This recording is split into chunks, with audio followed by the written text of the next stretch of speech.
Gogo ngewani lo msindvo lenguvako bantfu abami.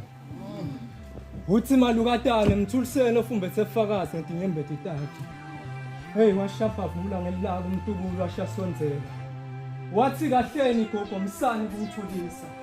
Uthi letinyembeti ngikhalako timuthi wokuphuthisa lamanceba lahlala khona elithando. Hey ngoba ngimele phasemfundo magama elithando lasikhotisana phasalelo denge. Athi mhla simbe tinyembeti tami iphendvuke elitsaka babishise labahlakaniphile. Wathi lo mfoko abalinga liyelabuta lithando. Lathi bobani laba ngoba ngibada abakathunywa isikhathi. Hey kona bafike kanjani emagcekeni elithando. Wathi gogo yima kancane ukuthi washasonzela ekanqola lapho.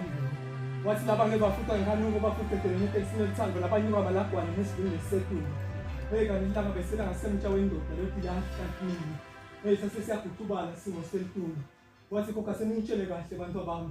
Washo bani ukuthi ithando lathengiswa. Lelo thando latshela ngibani ukuthi ativukele bantwana abanyaka lesiphetho sakuqo lo. Yathi ngolivula kancane ngifuna wathi ngithanda ukusabali ngasonkodle manje ngemandla ngamandla ngathi ngisakodla phisa ngathi nangabantu abadala wathi